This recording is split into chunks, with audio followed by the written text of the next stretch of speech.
Next যেটা পড়বো সেটা হচ্ছে শক্তি। আমরা ক্ষমতা পড়লাম, যে কার্য করার হারকে ক্ষমতা বলে, কার্য করার সামর্থ্যকে শক্তি বলে। মানে কোনো একটা বস্তু কতটা কার্য করতে পারবে সেটা হচ্ছে তার শক্তি।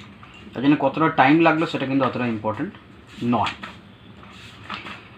শক্তির পরে যেটা আমাদের বিষয়বস্তু এখানে যে চ্যাপ্টারে, সেটা হচ্ছে যান্ত্রিক শক্তি। দেখো, যান্ত্রিক শক্তির ডেফিনেশন তোমাদের বই থেকে লিখতে হবে। কোনো বস্তু তার গতি, অবস্থান বা আকৃতির জন্য অথবা এই তিনটি কারণের জন্য কার্য করার যে সামর্থ্য অর্জন করে তাকে যান্ত্রিক শক্তি বলা হয়। মানে যান্ত্রিক শক্তি দু রকমের হয়, একটা হচ্ছে গতিশক্তি, একটা হচ্ছে স্থিতিশক্তি। তো দুটোই যান্ত্রিক শক্তি। কেন না, কোনো একটা বস্তুকে মনে করে একটা উঁচু জায়গায় তুলে ধরলে, তো এবারে সেখান থেকে যদি বস্তুটাকে ছেড়ে দেওয়া হয়, বস্তুটা নিচে এসে পড়ে ধাক্কা দেবে, একটা শক্তি নিয়ে ধাক্কা দেবে। তো বস্তুটা যখন ওপরে তোলা হয়েছিল তেমন তার মধ্যে কিছুটা শক্তি জমা করানো হয়েছিল, সেটা স্থিতিশক্তি। একটা খেলনা গাড়ির স্প্রিংকে ঘুরিয়ে ঘুরিয়ে টাইট দিলে, ছেড়ে দিলে গাড়িটা আস্তে আস্তে ঘুরতে থাকে। এখানেও কিন্তু যখন আমরা স্প্রিংটা ঘুরিয়ে টাইট দিচ্ছি, সেটার মধ্যে একটা স্থিতিশক্তি জমা করছি, সেটা যখন আবার ট্রান্সফার হচ্ছে গতিশক্তিতে, তখন গাড়িটা চলতে থাকছে। প্রথমে আমরা পড়ব গতিশক্তি। কোনো গতিশীল বস্তু, এখানে প্রত্যেকটা ডেফিনেশন লেখা নেই, বইয়ের ডেফিনেশন আছে, সেটাই লিখলেই হবে। ফাঁকা রেখেছি, ডেফিনেশন লিখবে এখানে। কোনো গতিশীল বস্তু তার গতির দরুন কার্য করার যে সামর্থ্য অর্জন করে তাকে তার গতিশক্তি বলে। এখানে ভিডিও দেখার সঙ্গে সঙ্গে খাতাটাও নিয়ে বসবে, যাতে করে তুমি একসাথে নোটটা করতে পারো। এটা গতিশক্তি। এখন কোন একটা বস্তুর গতিশক্তি রাশিমালা আমাকে নির্ণয় করতে হবে। যে গতিশক্তি রাশিমালাটা কী, সেটা হচ্ছে যে মনে করো কোনো একটা বস্তু ইউ বেগে চলছিল, তো সেই বস্তুটার উপরে বল প্রয়োগ করলাম, যে বস্তুটার বেগ বেড়ে হলো ভি। তাহলে সেই মুহূর্তে, যে মুহূর্তে বস্তুটার বেগ ইউ থেকে ভি হলো, সেই মুহূর্তে সরণ হয়েছে এস। তাহলে কতটা কৃতকার্য করেছি আমি বস্তুটার উপরে, সেটা হচ্ছে বল ইন্টু সরণ, এফ ইন্টু এস। এফ মানে এম ইন্টু এ, এ মানে ত্বরণ। আবার ফর্মুলা হচ্ছে V square equal U square plus 2a S. সেখান থেকে আমি এসের মানটা বার করতে পারি, V square minus U square by 2a।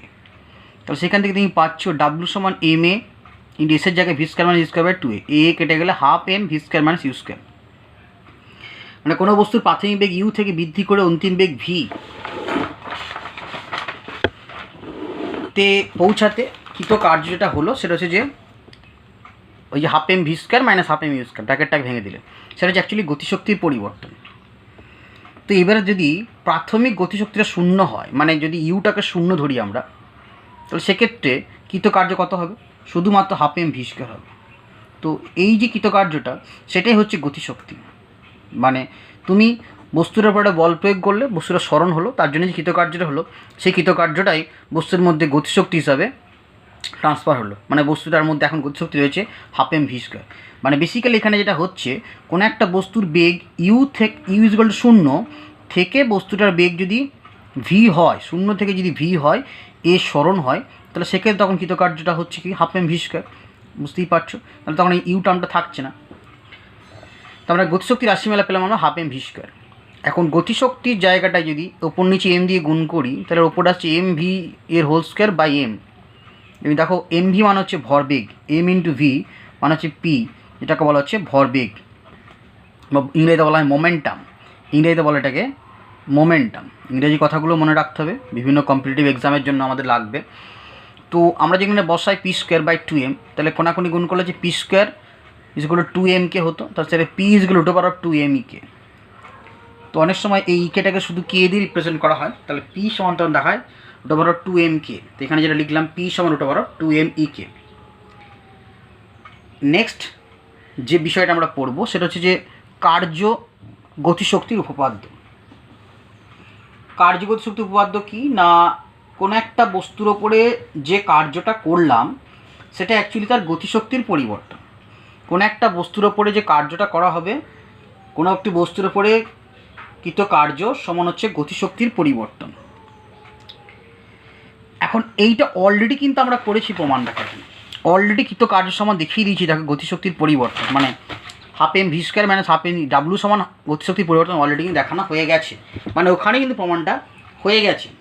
আমরা এবারে যেটা করতে চাইছি, ওটা তুমি যদি তোমার ক্লাসিক্যাল মেথডে করো, তুমি কিন্তু অলরেডি করে ফেলেছো, মানে তোমাকে শুধুমাত্র এইটুকু জাস্ট পোর্শনটা, যেটা আগে প্রথমে যেটা করলাম আর কি আমরা গতিশক্তি রাশিমালা করতে গিয়ে, সেটা করবো। কিন্তু সেখানে আমি ইউটাকে শূন্য করবো না, তাহলেই আমার গতিশক্তির পরিবর্তন যেটা পাবো সেটা হচ্ছে কার্যশক্তি উপপাদ্য হয়ে গেছে। কার্যশক্তি উপপাদ্যটাই হচ্ছে কি না কার্য সমান হচ্ছে গতিশক্তির পরিবর্তন, সেটা দেখিয়ে দিয়েছি। তো আমরা একটু ডিফারেন্সিয়েশন করে এটা দেখানোর চেষ্টা করছি। ডিফারেন্সিয়েশন ফর্ম মানে অবকলন ফর্মে কী করে দেখাবো।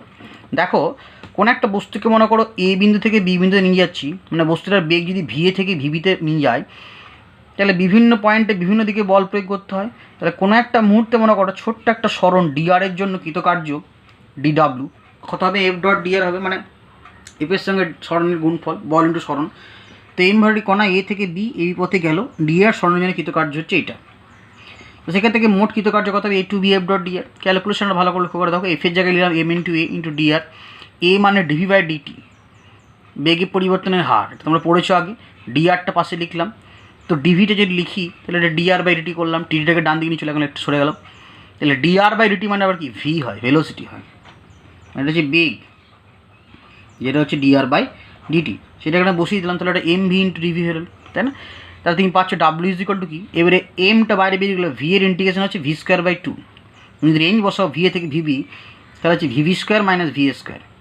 তুমি এই রেঞ্জটা যদি ইউ থেকে ভি করতে, এই রেঞ্জটাকে লক্ষ্য করে দেখো, যদি ইউ থেকে ভি করতে তাহলে কিন্তু এটা কী হতো না M by two V square minus U square হতো, মানে যেটা আগে করেছিলাম সেটাই আসতো।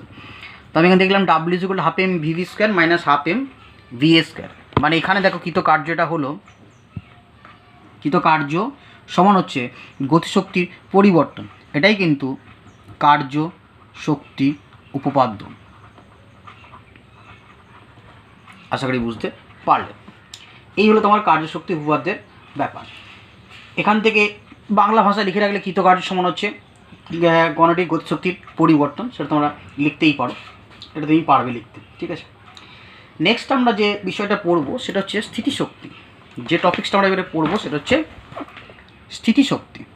দেখো স্থিতিশক্তি তুমি লিখবে এরপর, সেটারও ডেফিনেশন তোমার বইয়ে আছে, ডেফিনেশনগুলো লিখে রাখবে যদি নোটটা কমপ্লিট করছো।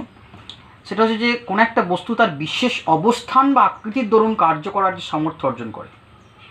দুটোভাবে কার্য করার সামর্থ্য অর্জন করা যেতে পারে, একটা হচ্ছে তার অবস্থান আর একটা হচ্ছে তার আকৃতি। অবস্থান মানে কেমন, কোনো একটা বস্তু কিছুটা উচ্চতায় রাখা আছে, তাহলে তার মধ্যে একটা স্থিতিশক্তি জমে আছে, সেটাকে বলা হচ্ছে অভিকর্ষীয় স্থিতিশক্তি। যত বেশি উচ্চতা থাকবে তত তার মধ্যে শক্তি বেশি জমে থাকবে। আবার যদি আমরা অন্যভাবে ভাবি, আকৃতির পরিবর্তন, মনে করো স্প্রিংকে টেনে ধরা হয়েছে বা জড়ো করা হয়েছে জোর করে, কোনো একটা লাঠিকে রডকে বাঁকানো হয়েছে, সেটা যদি ছেড়ে দেওয়া হয় ফ্রাম করে কিন্তু সেটা আবার সরে যাবে। তার মানে কি, তুমি তাকে বাঁকিয়ে বা তার আকৃতির পরিবর্তন করে তার মধ্যে একটা শক্তি জমা করেছিলে, সেটা হচ্ছে স্থিতিশক্তি জমা করেছিলে, সেটাকে বলা হয় স্থিতিস্থাপক স্মৃতিশক্তি। তাহলে বেসিক্যালি স্মৃতিশক্তি দু রকমের হয়, একটা হচ্ছে কি না অভিকর্ষীয় স্মৃতিশক্তি, আর একটা হচ্ছে কি বললাম না স্থিতিস্থাপক স্মৃতিশক্তি। স্মৃতিশক্তির ডেফিনেশন লিখবে, আর এই দুটো শক্তি। আমরা এবারে অভিকর্ষীয় স্মৃতিশক্তিটা আমাদের এখানে বেশি ইম্পর্টেন্ট। কী অভিকর্ষীয় স্মৃতিশক্তি না, কোনো একটা বস্তুকে মনে করো তুমি এটা ভূপৃষ্ঠ, ভূপৃষ্ঠ থেকে এই উচ্চতায় তুলবে, এই উচ্চতায় তুলবে, তাহলে তোমাকে একটা কৃতকার্য করতে হচ্ছে, সেটা হচ্ছে বল ইন্টু সরণ।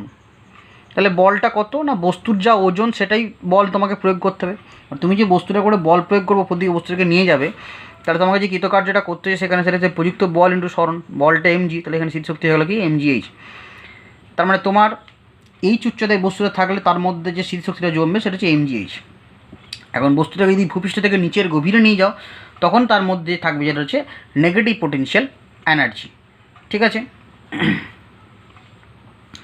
লক্ষ্য করে দেখো, তোমার এই বস্তুটাকে তুমি এখান থেকে এই যে ভূপৃষ্ঠ, এটাকে বলা হচ্ছে ভূপৃষ্ঠ, সেই ভূপৃষ্ঠ থেকে বস্তুটাকে তুমি ওপরে তুলছো এই উচ্চতায়, তো যেভাবেই নিয়ে যাও না, বেঁকিয়ে টিড়িয়ে নিয়ে যাও আর সোজা নিয়ে যাও, প্রত্যেক কিন্তু ওর মধ্যে স্মৃতিশক্তিটা কিন্তু একই জমবে। মানে স্মৃতিশক্তি পথের ওপর নির্ভর করে না, পোটেনশিয়াল হচ্ছে ইন্ডিপেন্ডেন্ট অফ পাথ। বস্তুটিকে তুমি সোজাসুজি নিয়ে যাও আর বাঁকিয়ে নিয়ে যাও, দুক্ষেত্রে কিন্তু স্মৃতিশক্তির পরিবর্তন একই হবে। এটার ক্যালকুলেশন বলছি, দেখো